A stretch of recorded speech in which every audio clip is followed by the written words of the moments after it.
Professor, welcome. What is your takeaway from these rulings? Certainly seems like a win for President Trump, but also a loss. Well, you're absolutely right on both of those. It depends on your perspective. If you take a legal perspective on what the president's rights are, in both cases, it's a loss. In both cases, the Supreme Court said under certain circumstances, the documents can reveal the president has no absolute immunity.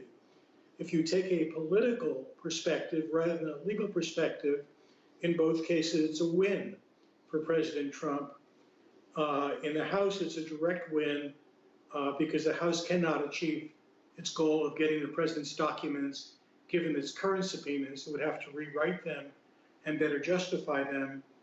And while Vance can get the records, his ability to get them are subject to further litigation, particularly contesting whether particular records might violate the president's rights as president by impairing on his ability to effectively execute his office. Even if the president loses on these, which I at least think is quite likely, it may take several years of litigation before he loses. All right, well, hold on a second. We're jumping ahead here. I have a lot more questions before talking about what is next in this process. You said this is a partial victory for a president. Yes, a legal setback, but based on his tweets, Professor, he's very upset. He's angry, as our reporter Jim Spell mentioned. He's called it not fair. He said this is a witch hunt. But the reality is this actually could have been a lot worse for him. It certainly could. And Trump, as we know, is easily agitated. And we also know there are many things he doesn't quite fully understand, particularly initially and when he hears commentators on certain television channels giving their take on it. My point is that if his real goal is the political goal of keeping his tax returns and other papers secret until after the November election, which I think is his goal, the decisions in both cases, including the New York grand jury case, are such that he will achieve that political goal. What do you make of the fact that two of Trump's high court appointees, Justices Neil Gorsuch and Brett Kavanaugh, joined the majority in both of those cases? I guess I don't make anything of the fact beyond saying that these cases are not that difficult. The Vance case is pretty much controlled by prior precedent.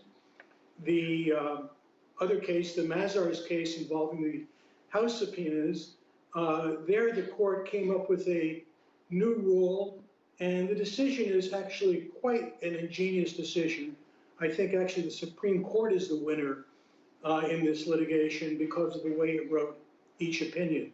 Okay, now let's move on. Jim mentioned it briefly. This is now going to lower courts, which means the fight is far from over.